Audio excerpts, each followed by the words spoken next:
Hello. कैसे हैं आप? मैं सजन सा आशा करता हूं कि आप बिल्कुल स्वस्थ होंगे, अच्छे होंगे और अपनी पढ़ाई कर रहे होंगे। तो बच्चों, एक बार फिर से आपका स्टार्टअप स्टडी एकेडमी के यूट्यूब चैनल में बहुत बहुत स्वागत है।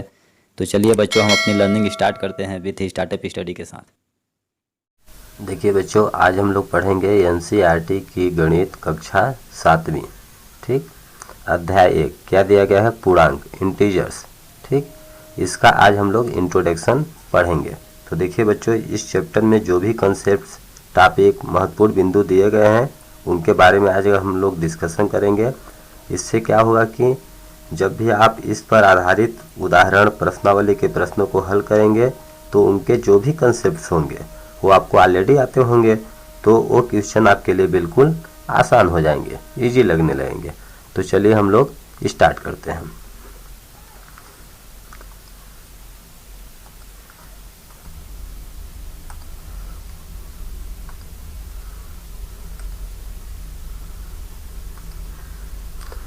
देखिए बच्चों, यहाँ पे इंट्रोडक्शन में, इस अध्याय के इंट्रोडक्शन में हम लोग चैप्टर का छोटा सा ओवरव्यू लिए हैं। यहाँ पे कुछ इंपॉर्टेंट पॉइंट्स दिए गए हैं, इन सभी पॉइंट्स को हम डिटेल में समझेंगे। तो चलिए अभी हम शार्ट में समझते हैं, इसके बाद प्रत्येक टॉपिक को एक एक टॉपिक लेके हम डिस्कस करेंगे अच्छी तरह से। तो पहला नंबर क्या है? संख्याएं। इसमें हम जानेंगे कि संख्याएं, जैसे यहाँ पे पूर्णांक संख्याएं दी गई हैं, तो हम लोग जानेंगे कि संख्याएं क्या होती हैं, पूर्णांक संख्याएं कौन सी होती हैं। तो सबसे पहले हम लोग जानेंगे प्राकृतिक संख्या। तो बच्चों, हमने पढ़ा है कि प्राकृतिक संख्या किसे कहते हैं? प्राकृतिक संख्याओं को ही हम काउंटिंग नंबर, गणनीय संख्या कहते हैं। जो हम गिनती गिनते हैं उन्हें हम प्राकृतिक संख्या कहते हैं। जैसे 1, 2, 3, 4, 5, इसी तरह से आप अनंत तक, इसका कोई अंत नहीं है। जैसे आपने 1 करोड़ तक गिन लिया तो 1 करोड़ 1 होगा, 1 करोड़ 2 होगा, 1 अरब गिन लिया तो 1 अरब 1 होगा। इसी तरह से गिनती का कोई अंत नहीं होता है। इसको हम बोलते हैं अनंत। अनंत को गणित में किस चिन्ह से लिखते हैं? लेटे हुए आठ से। इसका मतलब है अनंत, कोई अंत नहीं है। इसी तरह से पूर्ण संख्या किसे कहते हैं? पूर्ण संख्या, पूर्ण संख्या जो यदि प्राकृतिक संख्याओं में जीरो शामिल कर लिया जाए। देखिए प्राकृतिक संख्या 1, 2, 3, 4, इसी तरह से ये क्या है? अनंत तक है। ठीक। यदि प्राकृतिक संख्याओं में हम जीरो शामिल कर लें तो ये क्या बन जाएगा? पूर्ण संख्याएं बन जाएंगी। अर्थात पूर्ण संख्याएं जीरो से प्रारंभ होकर अनंत तक जाती हैं। अब आगे देखिए पूर्णांक संख्याएं क्या होती हैं, जो हमारे चैप्टर में दिया गया है। पूर्णांक संख्याएं किसे कहते हैं? देखिए पूर्णांक संख्याएं धनात्मक संख्याएं भी होती हैं और ऋणात्मक पूर्णांक भी होते हैं। तो धनात्मक पूर्णांक किन्हें कहेंगे हम? प्राकृतिक संख्याओं को। 1, 2, 3, 4, ये सभी क्या है? इधर अनंत तक, ये सभी क्या है? इनको क्या बोलेंगे? धनात्मक पूर्णांक, पॉजिटिव इंटीजर्स। ठीक, पॉजिटिव इंटीजर्स। और देखिए जीरो, जीरो न तो धनात्मक है न तो ऋणात्मक है। ठीक। अब इस साइड हम लेंगे ऋणात्मक पूर्णांक किसे कहेंगे? यदि प्राकृतिक संख्याओं में हम माइनस का चिन्ह लगा दें, जैसे प्राकृतिक संख्याएं 1, 2, 3, हम इस साइड लेंगे, गिनते जाएंगे। इन संख्याओं में यदि हम ऋण का चिन्ह लगा दें तो ये क्या हो जाएगा? ऋणात्मक पूर्णांक हो जाएगा। इनको क्या बोलते हैं? ऋणात्मक पूर्णांक। ठीक बच्चों, तो इस तरह से आगे इसके बारे में हम डिटेल डिस्कशन करेंगे। अभी हम छोटा सा इन सभी टॉपिक्स को थोड़ा थोड़ा समझ रहे हैं। तो प्राकृतिक संख्या हम समझ लिए क्या होते हैं, पूर्ण संख्याएं क्या होती हैं और पूर्णांक संख्याएं क्या होती हैं। आगे क्या दिया है? सेकेंड टॉपिक, दो पूर्णांकों की संक्रियाएं। तो हम आज सीखेंगे कि दो पूर्णांकों की संक्रियाएं, जैसे जोड़, योग, बेकलन, गुणन और भाग कैसे किया जाता है। जैसे दो पूर्णांक हैं, कोई भी संख्या ले लीजिए 3 और 5, तो इन दोनों को जोड़ेंगे 3, 5 कितना होगा? 8 होगा। इसी तरह से घटाना कैसे ये किया जाता है? जैसे 6 में आप 2 माइनस कीजिए तो 6 में 2 माइनस करेंगे तो 4 आएगा। 6 में 2 का गुणा कीजिए तो गुणा कैसे करते हैं? 6 का इतनी बार पहाड़ा पढ़ेंगे, 6 एक कम 6, 6 दूनी 12, 6 दूनी कितना होगा? 12। और दो पूर्णांकों का भाग कैसे किया जाता है? जैसे 6 भागे 2 दिया है तो भाग का मतलब होता है बटा, तो 6 बटे क्या हो जाएगा? 2। अब इसको हम डिवाइड करेंगे 2 से 6 को, तो 2 एक कम 2, 2 तिहाई 6। इस प्रकार से आ गया मेरा 3/1 अर्थात 3। तो इस तरह से हम डिटेल में डिस्कशन करेंगे कि दो पूर्णांकों का जोड़, घटाना, गुणा, भाग कैसे किया जाता है। तीसरा टॉपिक क्या दिया गया है, पूर्णांकों के गुणधर्म। ठीक, हम देखेंगे कि पूर्णांकों के यहाँ पे नीचे कुछ गुणधर्म दिए गए हैं, संवृत्त गुण, क्रम विनिमय गुण, सहचर गुण और वितरण गुण। ठीक, ये गुण दो या दो से अधिक पूर्णांकों के लिए कैसे फॉलो होते हैं। देखिए, पहला क्या दिया है, संवृत्त गुण। तो संवृत्त गुण कोई भी दो संख्या, दो पूर्णांक आप ले लीजिए, मान लीजिए ए और बी दो पूर्णांक हैं, दो पूर्णांक हैं। ठीक, अब देखिए हम जोड़ के लिए देखते हैं कि संवृत्त गुण लागू होता है नहीं। जोड़ के लिए तो a प्लस बी को जोड़िए आप, a प्लस बी भी एक पूर्णांक होगा, एक पूर्णांक है। जैसे देखिए a का मान आप 2 ले लीजिए और b का मान 3 लीजिए, तो 2 और 3 को आप जोड़ के देखेंगे, 2 3 कितना हुआ 5। यहाँ पे देखिए a क्या है, एक पूर्णांक है, धनात्मक पूर्णांक, b भी एक धनात्मक पूर्णांक है, 2 भी पूर्णांक है और 3 भी पूर्णांक है। तो इन दोनों को जोड़ने पर जो संख्या आई 5, ये भी क्या है, एक पूर्णांक है। तो अतः हम कह सकते हैं कि दो पूर्णांकों के लिए योग संवृत्त होता है। इसी तरह से व्यकलन के लिए चेक करेंगे, गुणन के लिए चेक करेंगे और भाग के लिए चेक करेंगे। अब देखिए बी नंबर क्या दिया है, क्रम विनिमय गुण। ठीक, कम्यूटेटिव प्रॉपर्टी। तो कम्यूटेटिव प्रॉपर्टी देखेंगे क्या होता है। यहाँ पे देखिए एक शब्द क्या है, क्रम। ठीक, अर्थात जब दो संख्याएं दी गई हों, दो पूर्णांक दिए गए हों, तो उनके क्रम को हम चेंज करके देखेंगे। यहाँ पे देखिए ए और बी दो पूर्णांक है मान लीजिए। ठीक, अब यहाँ पे हम योग के लिए देखेंगे, जैसे a प्लस बी कीजिए, a का मान कुछ आप ले लीजिए, जैसे कि a का मान 4 ले लिया हमने, b का मान 5 ले लीजिए। ठीक, तो 4 और 5 को हम जोड़ेंगे तो क्या आएगा, 9 आएगा। इसी प्रकार से इनके क्रम को आप चेंज कीजिए, a प्लस बी है तो b प्लस ए कीजिए, b प्लस ए। b का मान हमने क्या लिया 5 और a का मान क्या लिया हमने 4, तो 5 और 4 जोड़िए कितना आया 9। ये देखिए 9 बराबर 9, ये सब क्या है, बराबर है। अर्थात दो पूर्णांकों का योगफल हम करते समय उनके क्रम को चेंज कर सकते हैं। अतः हम कह सकते हैं कि दो पूर्णांकों के लिए योग क्रम विनिमय होता है। ठीक, इसी तरह से व्यकलन के लिए, गुणन के लिए और भाग के लिए हम चेक करेंगे कि दो पूर्णांक हमें दिए गए हों तो उनका भाग क्रम चेंज करने पर मान में परिवर्तन आता है या फिर नहीं आता है।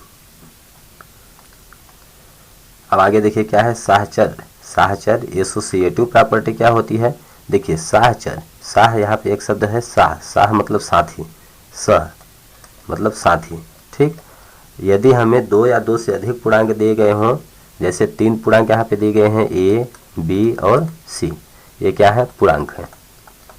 3 पूर्णांक हमें दिए गए हैं। ठीक, तो अब जोड़ के लिए हम देखते हैं, इनको सबको जोड़ते हैं a प्लस बी प्लस सी। अब साहचर गुण क्या होता है कि किन्हीं भी दो को, सह मतलब साथी, किन्हीं भी दो को एक साथ में लेकर तीसरे में जोड़िए। तो हम a और b को एक साथ ले लेते हैं। अब यहाँ पे मान रखते हैं, a का मान 2, b का मान 3, c का मान हम मान लेते हैं 4। ठीक, इनको अब जोड़ के आप देखिए, पहले हमें क्या जोड़ना है, a और b को।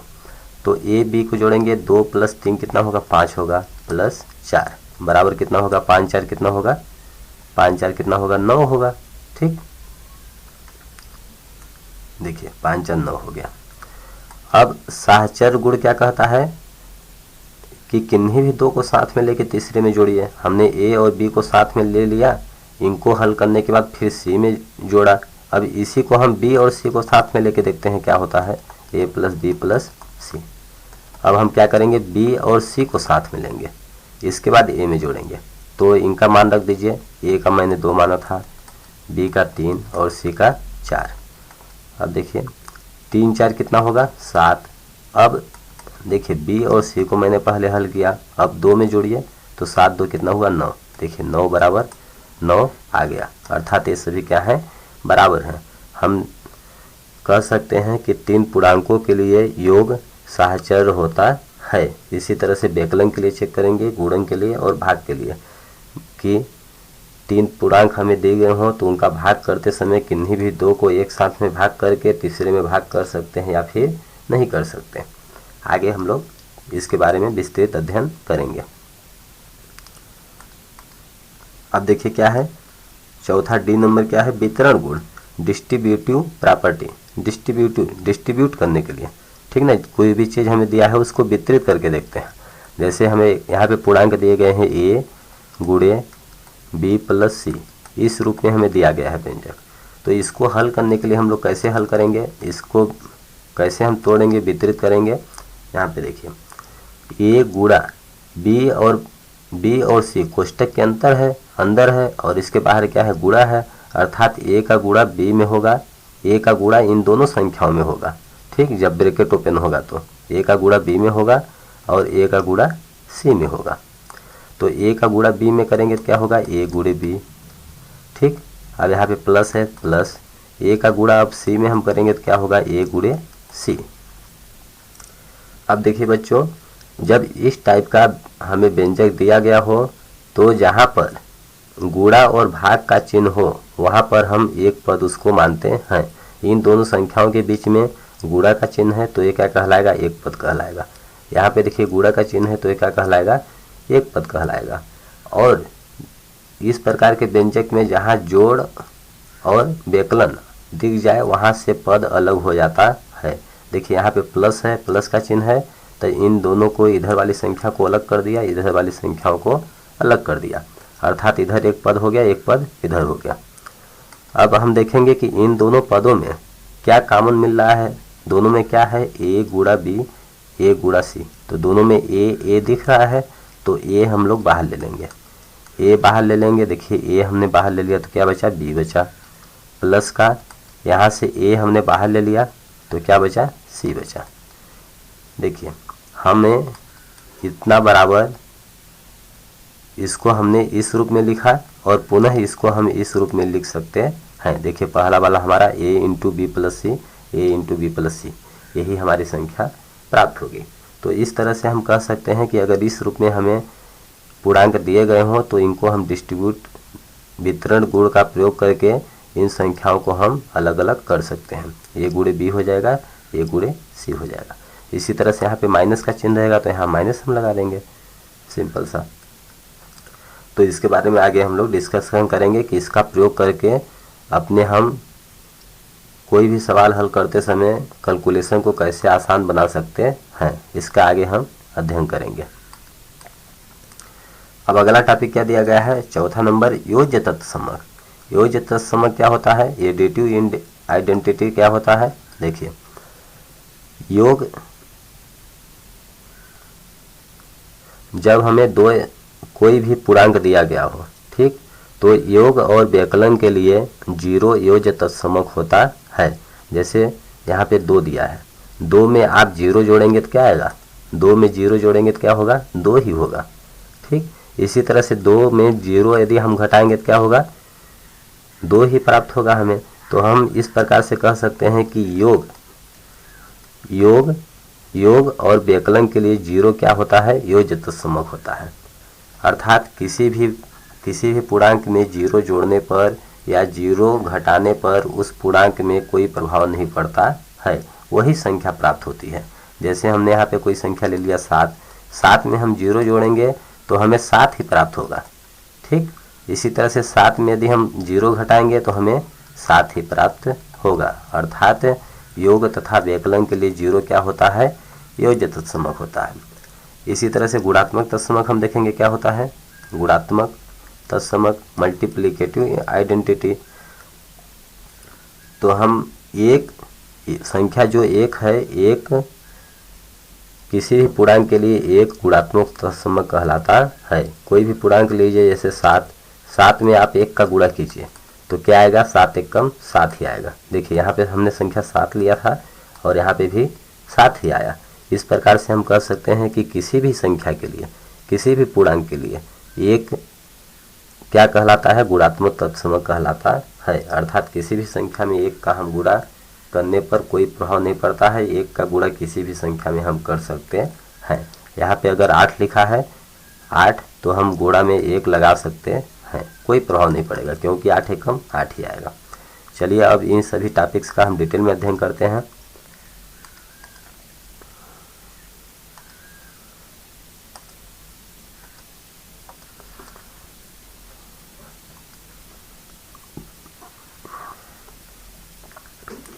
देखिए बच्चों, हम लोग जानेंगे प्राकृतिक संख्याएं। प्राकृतिक संख्याओं के क्या होते हैं? Natural numbers.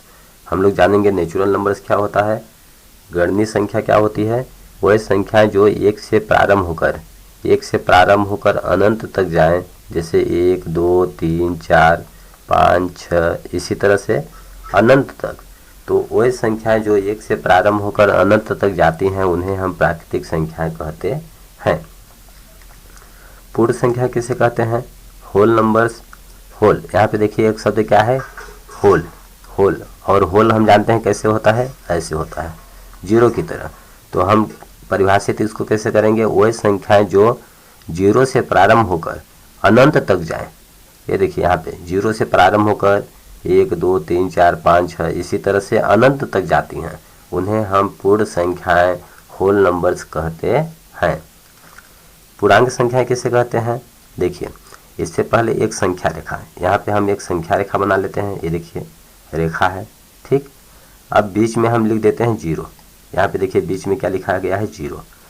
अब जीरो की इस साइड, दाएं साइड, इधर क्या होगा? हमारा दायां साइड, ठीक। इधर क्या होगा? बायां।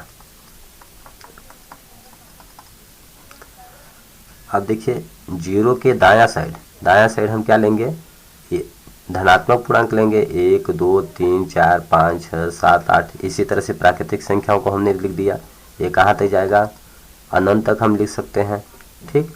तो जीरो से, संख्या रेखा पर जीरो से दाईं साइड जितना आगे बढ़ेंगे उतना ही बड़ा मान हमें प्राप्त होगा। इधर क्या होता है? धनात्मक पूर्णांक। इधर की संख्याओं को हम क्या बोलते हैं? धनात्मक पूर्णांक। तो ये सभी संख्याएं क्या है? धनात्मक पूर्णांक हैं। और इसी तरह से जीरो के बायां साइड जितना दूर जाएंगे उतना ही छोटी संख्या हमें प्राप्त होगी, इधर अनंत तक। ये देखिए इधर क्या होगा? माइनस होता है, माइनस में संख्याएं होती हैं, इसलिए इन संख्याओं को हम क्या बोलते हैं? ऋणात्मक पूर्णांक बोलते हैं। तो जीरो से बाईं तरफ संख्या रेखा पर जो संख्याएं होती हैं उनको क्या बोलेंगे? हम ऋणात्मक पूर्णांक कहते हैं। और जितना जीरो से बाईं तरफ हम जितना दूर जाएंगे उतनी ही छोटी राशि हमें प्राप्त होगी। यहाँ पे देखिए -7 लिखा है, यहाँ पे -1 लिखा है। तो इन दोनों में कौन बड़ा है? -1 बड़ा है। क्यों? क्योंकि ये जीरो के ज़्यादा पास में है। इसी तरह से हमने बताया था कि जीरो के दाएं तरफ जितना दूर जाएंगे उतनी बड़ी संख्या प्राप्त होगी। यहाँ पे देखिए क्या है? 1 है और यहाँ 7 है। तो 1 और 7 में बड़ा कौन है? 7 बड़ा है। लेकिन जब माइनस का चिन्ह लग जाए तो जितनी बड़ी संख्या रहेगी माइनस में उतना ही उसका छोटा मान हो जाएगा। तो यहाँ पे -1 बड़ा होगा। तो इस तरह से हमने सीख लिया धनात्मक पूर्णांक क्या होता है और ऋणात्मक पूर्णांक क्या होता है। यहाँ पे देखिए बीच में क्या है? जीरो। तो जीरो को हम लोग बोलेंगे, जीरो न तो धनात्मक होता है न ही ऋणात्मक होता है। जैसे यहाँ पे जीरो है तो जीरो को आप चाहे धन में लिखिए चाहे ऋण में जीरो लिखिए, चाहे धन में जीरो लिखिए या विकलन के रूप में जीरो लिखिए, दोनों का मान क्या होगा? जीरो ही होगा। तो इस तरह से आप लोगों को प्राकृतिक संख्या, पूर्ण संख्या, पूर्णांक संख्याएं क्या होती हैं समझ में आ गया होगा। पूर्णांक 2 प्रकार का होता है, एक धनात्मक पूर्णांक होता है, एक ऋणात्मक पूर्णांक होता है। और जीरो जो होता है न तो इसको धनात्मक बोलेंगे न ही ऋणात्मक बोलेंगे। अब आगे चलते हैं, नेक्स्ट पॉइंट क्या दिया गया है हम लोग को।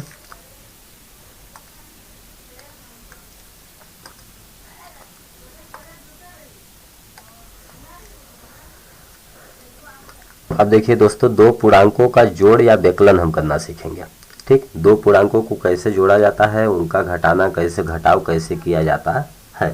तो यहाँ पे मान लीजिए हम ले लेते हैं प्लस का चिन्ह लेते हैं, प्लस का चिन्ह, ठीक।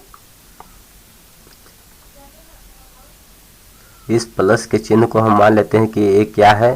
प्लस का चिन्ह किसका क्या दर्शा रहा है? अच्छे लोगों को। जैसे नहीं बोलते हैं पॉजिटिव व्यक्ति है, अच्छा व्यक्ति है, तो अच्छा हम इसको लिख देते हैं अच्छे लोग। प्लस का चिन्ह है मतलब अच्छे लोग। माइनस का चिन्ह हम इसको मान लेते हैं बुरे लोग, बुरे लोग।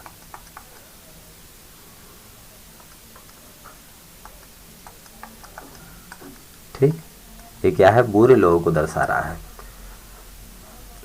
अब देखिए हम लोग क्या करेंगे,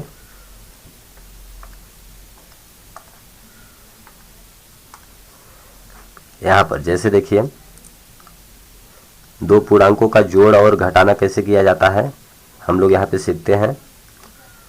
जैसे मान लो यहाँ पे 5 अच्छे लोगों का ग्रुप है, ठीक, 5 कितने हैं, 5 अच्छे लोग हैं, और इनमें 2 लोग और शामिल हो जाएं, 2 बुरे लोग। देखिए 5 अच्छे लोगों का ग्रुप है, इसमें 2 अच्छे लोग और आ जाएं तो कितने लोग हो जाएंगे, 5 2 7, 7 लोग हो जाएंगे, और ये लोग क्या है, अच्छे।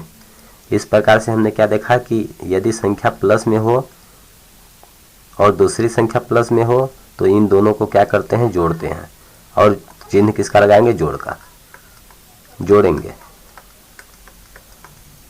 ठीक, अब देखिए यहाँ पे यदि 5 बुरे लोग हैं, ये देखिए बुरे का चिन्ह क्या है, माइनस, यहाँ पे -5 है, यानी 5 बुरे लोगों का एक ग्रुप है। ठीक, -5 है अर्थात 5 बुरे लोग हैं, 5 बुरे लोगों का एक ग्रुप है, इसमें 2 बुरे लोग और शामिल हो जाए, कितने, 2 बुरे लोग और शामिल हो जाए तो टोटल कितने बुरे लोग हो जाएंगे, 5 2 हम जोड़ेंगे इसको, 5 2 7, टोटल 7 लोग हो जाएंगे। और ये सभी लोग कैसे हैं, बुरे लोग हैं, कैसे लोग हैं, बुरे। तो बुरे लोगों को कैसे चिन्ह से दर्शाएंगे, माइनस से। अर्थात जब एक संख्या माइनस में हो, दूसरी संख्या माइनस में हो, तो इन दोनों को हम क्या करेंगे, जोड़ेंगे, जोड़ेंगे, जोड़ेंगे, लेकिन चिन्ह किसका लगाएंगे, चिन्ह माइनस का लगाएंगे, माइनस का लगाएंगे। समझ में आ गया। यदि 2 संख्याएं माइनस में हो तो उन्हें हम आपस में जोड़ते हैं, लेकिन चिन्ह किसका लगाते हैं, माइनस का लगाते हैं। देखिए -5 -2 बराबर क्या आया, -7 आया। अब आगे देखिए, ये तो हमारा पहला पॉइंट, दूसरा पॉइंट। अब देखिए तीसरा पॉइंट, मान लीजिए यहाँ पे 5 अच्छे लोग हैं आपके पास, 5 अच्छे लोगों का ग्रुप है, ठीक, और यहाँ पे 2 बुरे लोग आ गए, कितने आ गए, 5 अच्छे लोग हैं, 2 बुरे लोग यहाँ पे आ गए। तब क्या करेंगे, यहाँ पे देखिए, यहाँ पे क्या है, 5 अच्छे लोग बनाइए, यहाँ पे 1 2 3 4 5, ये देखिए 5 अच्छे लोग हैं। अब बुरे लोग कितने हैं, 2, यहाँ पे 2 बुरे लोग आ गए, तो ये आपस में क्या करेंगे, लड़ाई करेंगे, लड़ाई करके एक अच्छा और एक बुरा खत्म हो जाएंगे, एक अच्छा और एक बुरा खत्म हो जाएंगे। तो कितने बचे, 1 2 3, 3 लोग बचे, और ये लोग क्या हैं, अच्छे लोग हैं। देखिए प्लस का चिन्ह है, यानी कि अच्छे लोग हैं। तो कितने लोग बच गए, 3 लोग बच गए, और 3 अच्छे लोग बच गए। अर्थात यहाँ से हमने क्या सीख मिली कि यदि एक संख्या प्लस में हो, एक संख्या माइनस में हो, तब हम क्या करेंगे, यहाँ पे 5 में 2 घटाएंगे तो देखिए 3 आएगा। 5 में हमने 2 को घटा दिया तो कितना आया, 3 आया। जब एक संख्या प्लस में हो, दूसरी संख्या माइनस में हो, तो हम बड़ी संख्या में छोटी संख्या घटाएंगे, और चिन्ह किसका लिखेंगे, बड़ी संख्या का। यहाँ पे देखिए बड़ी संख्या प्लस में है, तो यहाँ पे हमने प्लस का चिन्ह लगाया।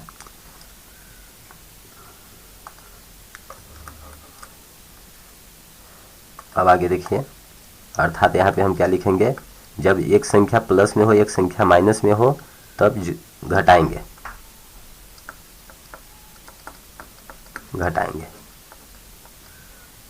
और लेकिन चिन्ह किसका लिखेंगे, बड़ी संख्या का। देखिए चिन्ह बड़ी संख्या का, बड़ी चिन्ह किसका लिखेंगे, बड़ी संख्या। अब डी नंबर देखिए, एक और यहाँ पे मान लीजिए, अब ओपोजिट हम लेते हैं, 5 बुरे लोगों का मान लीजिए ग्रुप है, यहाँ पे 5 बुरे लोगों का ग्रुप है, 2 अच्छे लोग आ गए। तब क्या होगा, यहाँ पे 5 बुरे लोगों का ग्रुप है, 2 अच्छे लोग इस ग्रुप में और शामिल हो गए। तब यहाँ पे क्या आएगा, देखिए 5 बुरे लोग बनाइए, 1 2 3 4 5, 5 बुरे लोग हो गए, 2 अच्छे लोग आ गए। तब क्या करेंगे, बुरे और अच्छे लोग आपस में लड़ेंगे तो एक एक खत्म हो जाएंगे, यहाँ से एक अच्छा एक बुरा खत्म हो जाएगा। तो अब कितने लोग बचे, 1 2 3, कितने लोग बचे, 3 लोग बचे, और ये 3 लोग कैसे हैं, बुरे लोग हैं, बुरे लोग हैं। तो अर्थात यहाँ से हमें क्या सीख मिली कि एक संख्या माइनस में हो, एक संख्या प्लस में हो, तो इन दोनों संख्याओं को हम क्या करेंगे, घटाएंगे। जैसे 5 में 2 आप घटाइए, चिन्ह मत देखिए, एक संख्या प्लस में है, एक संख्या माइनस में है, तो हम क्या करेंगे, घटाएंगे माइनस प्लस को। 5 में 2 घटाएंगे, कितना आएगा, 3। ये देखिए हमारा 3 आ गया। अब चिन्ह किसका लगेगा, बड़ी संख्या का। देखिए यहाँ भी यही फॉलो होगा, चिन्ह बड़ी। देखिए एक संख्या माइनस हो, एक संख्या प्लस हो, तो हमने घटा दिया, तो कितना आया, 3। अब बड़ी संख्या का चिन्ह क्या है, बड़ी संख्या क्या है, 5, इसका चिन्ह क्या है, माइनस, इसलिए यहाँ पे क्या लगा है, माइनस। तो हमने क्या सीखा कि एक संख्या प्लस में हो, एक संख्या माइनस में हो, एक संख्या माइनस में हो या फिर एक संख्या प्लस में हो, तो इन संख्याओं को हल करते समय हम घटाएंगे और चिन्ह किसका लिखेंगे, चिन्ह बड़ी संख्या का लिखेंगे। चिन्ह किसका लिखेंगे, बड़ी संख्या का। तो आई होप बच्चों आप लोगों को समझ में आ गया होगा, एकदम बिल्कुल इजी है। यहाँ पे हमने क्या सीखा कि दो संख्या अगर समान हो, प्लस प्लस हो तो जोड़ेंगे, माइनस माइनस हो तो जोड़ेंगे लेकिन माइनस का चिन्ह लगाएंगे। एक संख्या प्लस हो माइनस, एक संख्या माइनस हो तो घटाएंगे और चिन्ह बड़ी संख्या का लिखेंगे। यहाँ देखिए 5 बड़ी संख्या है तो इसका चिन्ह यहाँ पे लगा हुआ है प्लस। एक संख्या माइनस हो, एक संख्या प्लस हो तो हम क्या करेंगे, घटाएंगे, चिन्ह किसका लिखेंगे, बड़ी संख्या का। अर्थात यहाँ पे देखिए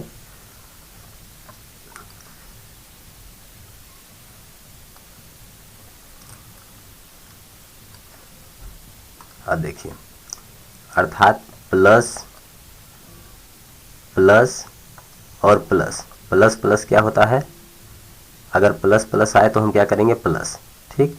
माइनस, एक संख्या माइनस में हो, दूसरी संख्या माइनस में हो तो हम क्या करेंगे, प्लस करेंगे, जोड़ेंगे लेकिन माइनस का चिन्ह लगेगा, ठीक। और देखिए एक संख्या प्लस में हो और एक संख्या माइनस में हो तब हम क्या करेंगे, घटाएंगे। इसी तरह से एक संख्या माइनस में हो, एक संख्या प्लस में हो तो हम क्या करेंगे, घटाएंगे। अर्थात जब समान अंक हो, प्लस प्लस तो प्लस होगा, माइनस माइनस हो तो प्लस होगा, जब समान चिन्ह हो तो प्लस होगा, ठीक। और असमान चिन्ह, एक प्लस एक माइनस, एक माइनस एक प्लस हो तो क्या होगा, माइनस होगा। तो आई होप बच्चों आप लोगों को पूर्णांकों का जोड़ और व्यकलन कैसे किया जाता है अच्छी तरह से समझ में आ गया होगा। इसी तरह से बड़ी संख्या लेके आप हल कर सकते हैं। जैसे आप लोगों को एक संख्या लेके बता देता हूं मैं, यहाँ पे जैसे दिया है 125, ठीक। अब माइनस यहाँ पे दिया है मान लो 75, 125 प्लस में है और 75 क्या है, माइनस में है। तो इसको हल कैसे करेंगे, 125 में 75 हम घटाएंगे, 125 में आप 75 को घटा दीजिए तो 5 में 5 गया 0, यहाँ पे 2 में 7 घटेगा नहीं तो 12 होगा, 12 में 7 घटेगा क्या आएगा, 5। बड़ी संख्या का चिन्ह क्या है, प्लस है, इसलिए प्लस होगा। और किसी भी संख्या के आगे हम प्लस न लगाए तो उसका मतलब प्लस ही माना जाता है, ये प्लस 50 ही होगा। इसी तरह से मान लीजिए 75 में हमें 125 को घटाना हो, तब हम कैसे घटाएंगे, हमने बोला था कि एक संख्या प्लस में हो, दूसरी संख्या माइनस में हो तो हम यहाँ पे क्या करेंगे, घटाएंगे। एक संख्या प्लस में हो, एक संख्या माइनस में हो तो क्या करेंगे, घटाएंगे। तो सिंपल सा घटाइए। अब घटाने के लिए क्या करेंगे, बड़ी संख्या में छोटी संख्या घटाएंगे। तो 125 में हम 75 घटाएंगे तो क्या आएगा, 50 आएगा, 50 आएगा। लेकिन चिन्ह किसका लगाएंगे, बड़ी संख्या का। तो यहाँ पे 75 बड़ी संख्या है कि 125 बड़ी संख्या है, 125 बड़ी संख्या है और इसका चिन्ह क्या है, माइनस, इसलिए यहाँ पे क्या आएगा, उत्तर हमारा माइनस में 50 आएगा। समझ में आ गया ना।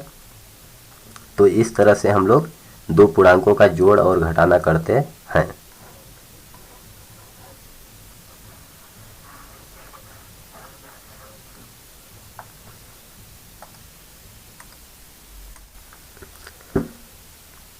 देखिए बच्चों, हम लोग को दिया गया है दो पूर्णांकों का गुणन करना। तो आज हम लोग सीखेंगे कि दो पूर्णांकों का गुणा कैसे किया जाता है,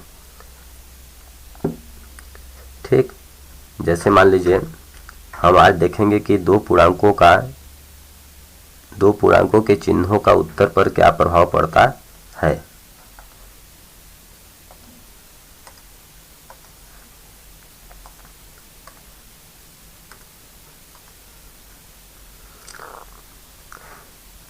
अगला टॉपिक बच्चों हम लोग को दिया गया है दो पूर्णांकों का गुणन करना। तो आज हम लोग सीखेंगे कि दो पूर्णांकों का गुणा कैसे किया जाता है, उनके चिन्हों का उत्तर पर क्या प्रभाव पड़ता है।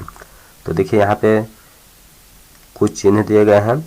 यहाँ पे बताया गया है कि प्लस प्लस का गुणा करेंगे तो क्या आएगा प्लस, प्लस माइनस का गुणा क्या होगा माइनस, माइनस प्लस का गुणा क्या होगा माइनस, माइनस माइनस का गुणा क्या होगा प्लस होगा। तो चलिए हम इसको एक तरीके से समझते हैं। जैसे देखिए माइनस चिन्ह को आप क्या मान लीजिए, माइनस चिन्ह को हम मान लेते हैं दुश्मन, ठीक। और प्लस चिन्ह दिया गया है तो इसको क्या समझते हैं दोस्त। अब देखिए यहाँ पे आप समझिएगा, जैसे देखिए आपका प्लस का चिन्ह मतलब दोस्त हुआ, आपके दोस्त का दोस्त, ये मान लीजिए यहाँ पे आप हैं, आपका दोस्त मान लीजिए क्या है लालू है, ठीक, लालू, और लालू ये क्या है कालू है, ठीक। अब देखिए आपका दोस्त यदि लालू है, लालू का दोस्त कालू है, तो कालू आपका क्या कहलाएगा, कालू आपका दोस्त बन जाएगा। ये भी आपके दोस्त का दोस्त आपका क्या कहलाएगा, दोस्त कहलाएगा, ठीक। इस तरह से हम समझ सकते हैं कि एक संख्या प्लस हो दूसरी संख्या प्लस हो तो प्लस प्लस का गुणा क्या होता है प्लस होता है। और आपके दोस्त का दुश्मन आपका क्या कहलाएगा, दुश्मन कहलाएगा। इस प्रकार से हम समझ सकते हैं कि एक संख्या प्लस हो, प्लस का माइनस में गुणा करेंगे तो क्या आएगा माइनस आएगा। और आपका दुश्मन, आपके दुश्मन का दोस्त आपका क्या कहलाएगा, दुश्मन कहलाएगा। इसी प्रकार से आपके दुश्मन का दुश्मन आपका क्या कहलाएगा, दोस्त कहलाएगा, ठीक। तो हम समझ सकते हैं कि जब प्लस प्लस का गुणा करेंगे तो प्लस आएगा, माइनस माइनस का गुणा करेंगे तो प्लस आएगा। और ऑपोजिट साइन, प्लस एक संख्या प्लस हो एक संख्या माइनस हो, एक संख्या माइनस हो एक संख्या प्लस हो, तो इनका गुणा करने पर गुणनफल माइनस आता है। अब देखिए यहाँ पे अर्थात हमने समझा कि जब ऑपोजिट साइन हो तो क्या आता है माइनस माइनस आएगा, जब प्लस प्लस हो तो प्लस आएगा, और माइनस माइनस हो तो प्लस आएगा। जब समान चिन्ह हो तो प्लस आता है, जब अलग अलग चिन्ह हो तो क्या आता है माइनस आता है। अब यहाँ पे हम लोग गुणा करते हैं। देखिए बच्चों यहाँ पे जैसे हम कोई संख्या लेते हैं +2, +2 का हम गुणा किस में करते हैं +3 में, अर्थात 2 का गुणा यदि हम 3 में करेंगे तो क्या होगा, प्लस प्लस का गुणा क्या होता है प्लस होता है, और 2 तिहाई कितना होगा 6 होगा। इस प्रकार से 2 और 3 का गुणनफल क्या आएगा 6 आएगा। 2 गुणे 3 बराबर क्या होगा 6 होगा, ठीक। अब देखिए दूसरा नंबर समझते हैं। क्या दिया है, एक संख्या प्लस लेते हैं एक संख्या माइनस लेते हैं।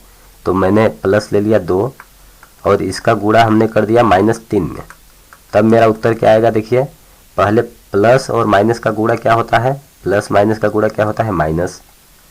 अब संख्या का गुणा करेंगे, 2 है और 3 है, तो 2 तिहाई कितना होगा 6, तो इस प्रकार से मेरा उत्तर क्या आएगा -6 आएगा।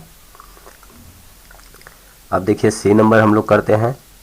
क्या दिया गया है, एक संख्या माइनस लेते हैं एक संख्या प्लस, तो एक संख्या मान लीजिए 2 को हम माइनस ले लेते हैं और गुणे 3 को क्या लेते हैं प्लस, तो क्या आएगा मेरा उत्तर, प्लस माइनस का गुणा पहले करेंगे तो क्या होगा माइनस, 2 तिहाई क्या होगा 6, इस प्रकार से मेरा उत्तर क्या आएगा -6 आएगा। इसी तरह से एक और संख्या लीजिए, एक संख्या माइनस दूसरी संख्या भी माइनस, तो -2 हमने ले लिया गुणे का -3।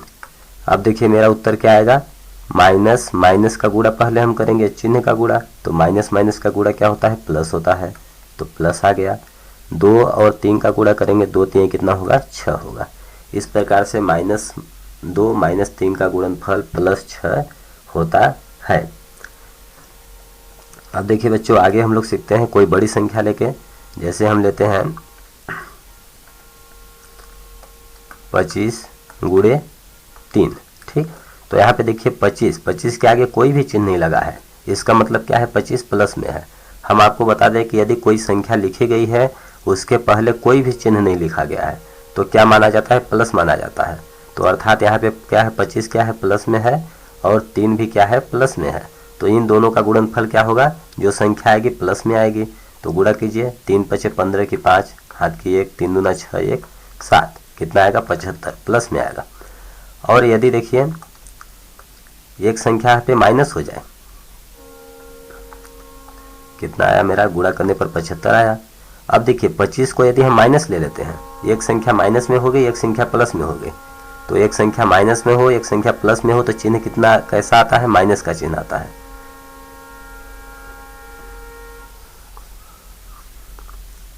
इस प्रकार से -25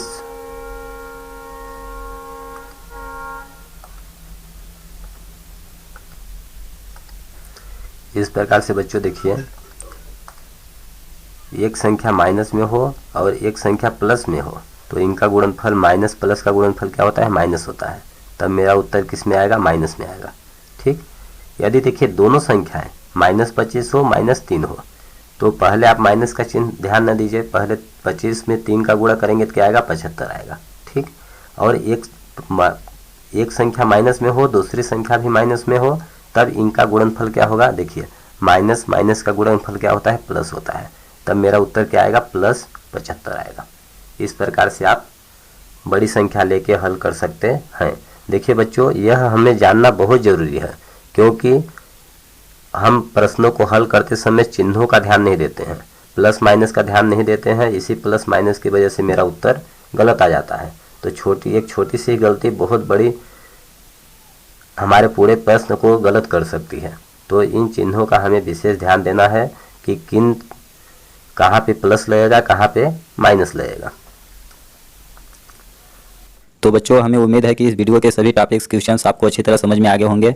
अगर यह वीडियो आपको पसंद आया है तो वीडियो को लाइक करिए, चैनल को सब्सक्राइब करिए, अपने फ्रेंड्स के साथ शेयर करिए, और अगर आपको कहीं पर कुछ समझ नहीं आ रहा है तो आप नीचे कमेंट बॉक्स में लिखकर हमें अवश्य बताएं, हम आपके डाउट का रिप्लाई अवश्य देंगे। धन्यवाद दोस्तों, जय हिंद, जय भारत।